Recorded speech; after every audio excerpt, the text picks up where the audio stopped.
யூதா தேசத்தாருக்கு உபத்திரவங்கள். அவனுக்கு விரோதமாக கித்தீமின் கப்பல்கள் வரும். அதனால் அவன் மனநோவடைந்து திரும்பி போய் பரிசுத்த உடன்படிக்கைக்கு விரோதமாக குரோதம் கொண்டு அதற்கானதைச் செய்து பரிசுத்த உடன்படிக்கையை தள்ளினவர்களை அனுசரிப்பான். ஆனாலும் அவனிடத்திலிருந்து புறப்பட்ட சேனைகள் எழும்பி அரணான பரிசுத்த ஸ்தலத்தை பரிசுத்த குலைச்சலாக்கி அன்றாட பலியை நீக்கி பாழாக்கும் அருவருப்பை அங்கே வைப்பார்கள். உடன்படிக்கைக்கு துரோகிகளாய் இருக்கிறவர்களை இச்சக பேச்சுகளினால் கள்ள மார்க்கத்தாராக்குவான். தங்கள் தேவனை அறிந்திருக்கிற ஜனங்கள் திடங்கொண்டு அதற்கேற்றபடி செய்வார்கள். ஜனங்களில் அறிவாளிகள் அநேகருக்கு அறிவை உணர்த்துவார்கள். அநேக நாள் மட்டும் பட்டயத்தினாலும் அக்கினியினாலும் சிறையிருப்பினாலும் கொள்ளையினாலும் விழுவார்கள். இப்படி அவர்கள் விழுகையில் கொஞ்சம் ஒத்தாசையால் சகாயமடைவார்கள். அப்பொழுது அநேகர் இச்சக வார்த்தைகளோடே அவர்களை ஒட்டிக் கொள்வார்கள். அறிவாளிகளை புடமிடுகிறதற்கும் சுத்திகரிக்கிறதற்கும் வெண்மையாக்குகிறதற்கும் அவர்களில் சிலர் விழுவார்கள். முடிவு கால பரியந்தம் இப்படி இருக்கும். குறித்த காலம் வர இன்னும் நாள் செல்லும். ராஜா தனக்கு இஷ்டமானபடி செய்து தன்னை உயர்த்தி எந்த தேவனிலும் தன்னை பெரியவனாக்கி தேவாதி தேவனுக்கு விரோதமாக ஆச்சரியமான காரியங்களை பேசுவான். கோபம் தீருமட்டும் அவனுக்கு கை கூடி வரும். நிர்ணயிக்கப்பட்டது நடந்தேறும். அவன் தன் பிதாக்களின் தேவர்களை மதியாமலும் ஸ்திரீகளின் சிநேகத்தையும் எந்த தேவனையும் மதியாமலும் எல்லாவற்றிற்கும் தன்னை பெரியவனாக்கி அரண்களின் தேவனை தன் ஸ்தானத்திலே கனம் பண்ணி தன் பிதாக்கள் அறியாத ஒரு தேவனை பொன்னினாலும் வெள்ளியினாலும் இரத்தினங்களினாலும் உச்சிதமான வஸ்துக்களினாலும் கனம் பண்ணுவான். அவன் அரணிப்பான கோட்டைகளுக்காகவும் அந்நிய தேவனுக்காகவும் செய்வது என்னவென்றால் அவைகளை மதிக்கிறவர்களுக்கு மகா கனமுண்டாக்கி அவர்கள் அநேகரை ஆளும்படி செய்து அவர்களுக்கு தேசத்தை கிரயத்துக்காக பங்கிடுவான். வடதிசை ராஜா எகிப்து தேசத்தின் மீது யுத்தம் பண்ண முடியாமல் தன் தேசத்திற்கு திரும்பி போகிறான். அவனுக்கு விரோதமாய் கித்தீமின் கப்பல்கள் வந்ததினால் அவனால் எகிப்து தேசத்திற்கு விரோதமாக யுத்தம் பண்ண முடியவில்லை. வடதிசை ராஜா மனநோவடைந்து தன் தேசத்திற்கு திரும்பி போகிறான். தென்திசை தேசத்திற்கும் வடதிசை தேசத்திற்கும் இடையே ஏற்படுத்தப்பட்ட பரிசுத்த உடன்படிக்கைக்கு விரோதமாய் வடதிசை ராஜா குரோதம் கொள்கிறான். ஒரு சிலர் இவ்விரண்டு தேசங்களுக்கும் இடையே ஏற்படுத்தப்பட்ட சமாதான உடன்படிக்கையை ஆதரிக்கவில்லை. அவர்கள் இந்த பரிசுத்த உடன்படிக்கையை தள்ளிவிடுகிறார்கள். வடதிசை ராஜாவாகிய எபிபேனஸ் இந்த உடன்படிக்கையை தள்ளினவர்களோடு சிநேகம் கொண்டு அவர்களை அனுசரிக்கிறான். வடதிசை ராஜாவால் தென்திசை ராஜ்யத்தின் மீது யுத்தம் பண்ண முடியவில்லை. ரோம பேரரசார் தென்திசை ராஜ்யத்திற்கு ஆதரவாக இருந்து அவர்களை பாதுகாக்கிறார்கள். இந்த சூழ்நிலையில் வடதிசையின் ராஜாவாகிய அந்தியோகஸ் எபிபேனஸ் யூதர்களுக்கு விரோதமாக எழும்புகிறான். எருசலேம் நகரத்தையும் தேவாலயத்தையும் பாழாக்கி போடுகிறான். வடதிசையின் ராஜா தென்திசை ராஜ்யத்திற்கு விரோதமாக யுத்தம் பண்ண முடியாமல் மனநோவடைந்து தன் தேசத்திற்கு திரும்பி வரும்போது வழியில் இருக்கும் யூதா தேசத்தின் மீது யுத்தம் பண்ணுகிறான். வடதிசை ராஜாவால் எகிப்திற்கு விரோதமாக யுத்தம் பண்ண முடியவில்லை. ரோம பேரரசார் எகிப்திற்கு ஆதரவாக இருக்கிறார்கள். யூதா தேசத்திற்கு ஆதரவாக ஒருவரும் இல்லை. ஆகையினால் தன்னால் யூதா தேசத்திற்கு விரோதமாக யுத்தம் பண்ணி அதை ஜெயிக்க முடியும் என்று வடதிசையின் ராஜாவாகிய அந்தியோகஸ் எபிபேனஸ் நினைக்கிறான். வடதிசை ராஜாவும் அவருடைய சேனைகளும் எழும்பி அரணான பரிசுத்த ஸ்தலத்தை பரிசுத்த கொலைச்சல் ஆக்குகிறார்கள். எருசலேம் நகரத்தை அழித்து போடுகிறார்கள். தேவாலயத்தில் அன்றாட பலியை நீக்குகிறார்கள். அங்கே பாழாக்கும் அருவருப்பை வைக்கிறார்கள். வடதிசை ராஜாவுக்கு யூத மார்க்கத்தின் மீது ஏற்கனவே வெறுப்பும் விரோதமும் உண்டு. அவனுடைய இருதயம் பரிசுத்த உடன்படிக்கைக்கு விரோதமாய் இருக்கிறது. அவன் பரிசுத்த உடன்படிக்கைக்கு விரோதமாக குரோதம் கொண்டிருக்கிறான்.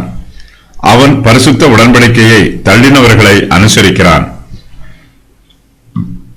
வடதிசை ராஜாவாகிய அந்தியோகஸ் எபிபேனஸ் யூதருடைய மார்க்கத்தை வெறுக்கிறான். அவன் மோசேயின் பிரமாணத்தையும் வெறுக்கிறான். மெய்யான தேவனை ஆராதிப்பது அவனுக்கு பிடிக்கவில்லை. இஸ்ரவேலின் தேவனாகிய கர்த்தர் கானான் தேசத்தை ஆசீர்வதிக்கிறார். இஸ்ரவேல் வம்சத்தாருக்கு கர்த்தர் அநேக ஆசீர்வாதங்களையும் வாக்குத்தத்தங்களையும் கொடுத்திருக்கிறார். அந்தியோகஸ் எபிபேனஸ் இந்த வாக்குத்தத்தங்களை எண்ணி பார்த்து யூதர்கள் மீது பொறாமைப்படுகிறான். அவர்களுக்கு விரோதமாக குரோதம் கொள்கிறான். யூதர்களில் சிலர் மோசேயின் பிரமாணத்திற்கு விரோதமாக இருக்கிறார்கள். இவர்கள் கர்த்தருடைய பரிசுத்த உடன்படிக்கையை தள்ளினவர்கள். இவர்கள் யூத மார்க்கத்தில் இருந்து பின்மாறி போனவர்கள். அந்தியோகஸ் எபிபேனஸ் பரிசுத்த உடன்படிக்கையை தள்ளி யூத மார்க்கத்தை விட்டு பின்வாங்கி போனவர்களை தன் பக்கமாக அனுசரித்துக் கொள்கிறான்.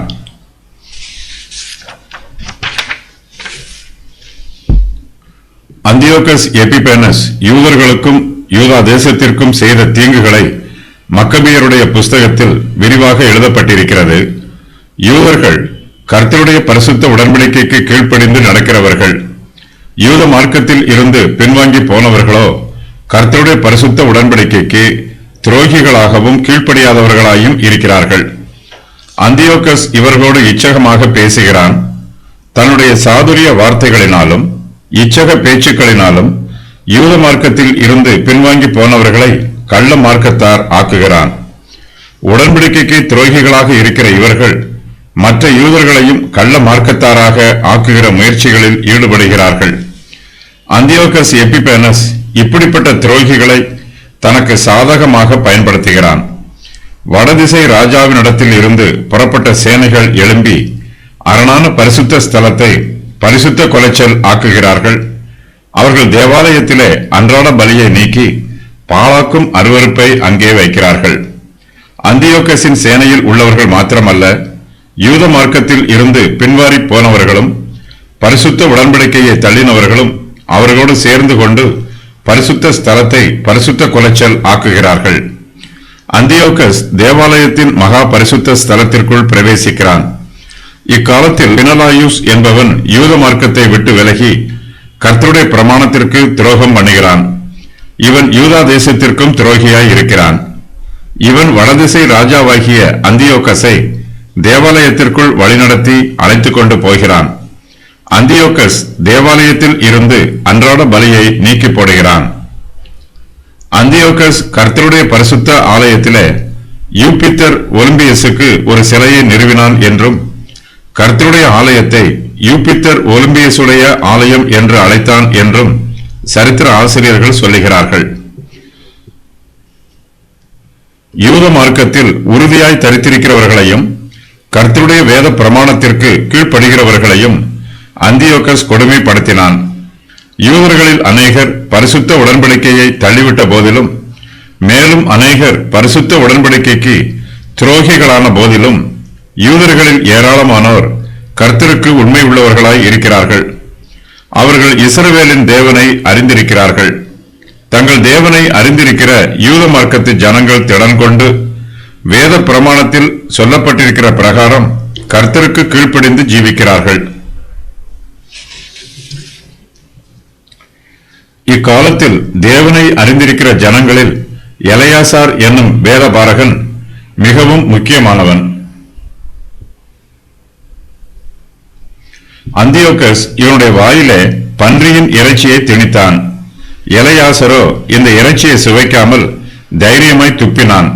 இதன் நிமித்தமாக அவன் சித்திரவதை செய்யப்பட்டான் என்றும் அவன் இரத்த சாட்சியாய் மரித்தான் என்றும் யூதருடைய வரலாறு சொல்லுகிறது.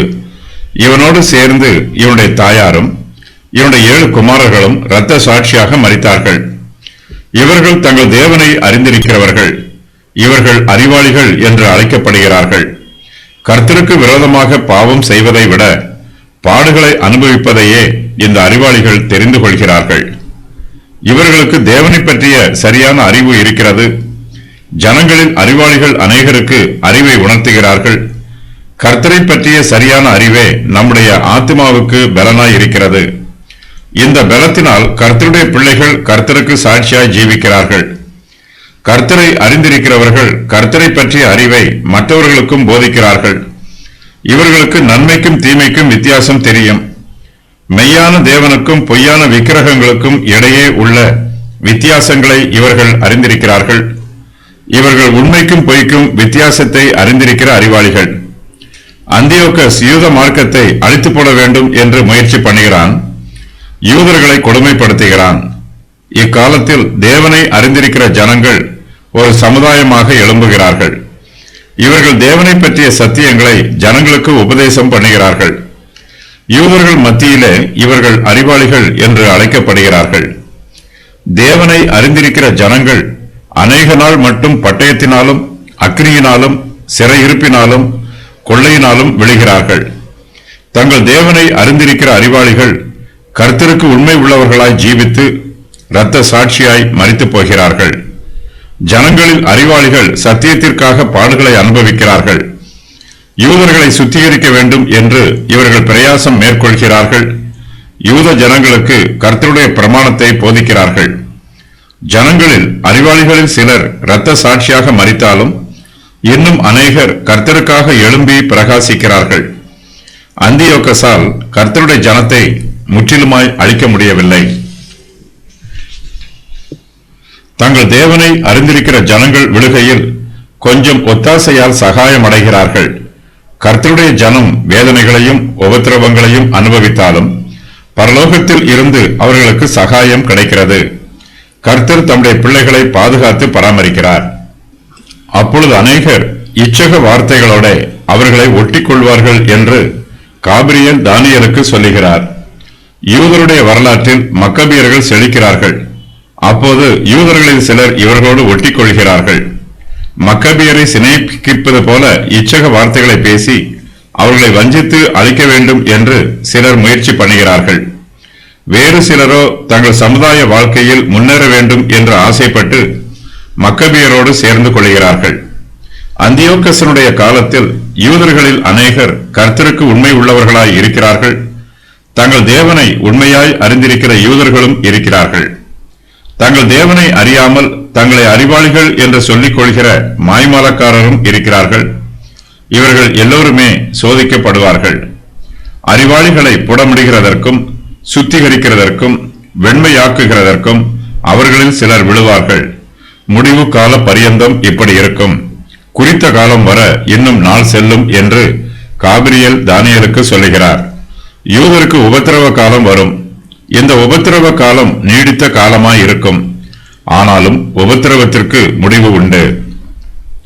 வடதிசை ராஜாவாகிய அந்தியோக்கஸ் மெத்த பெருமைக்காரனாய் இருக்கிறான். அவனுக்கு யுத்தத்திலே ஏராளமான வெற்றிகள் உண்டாயிற்று.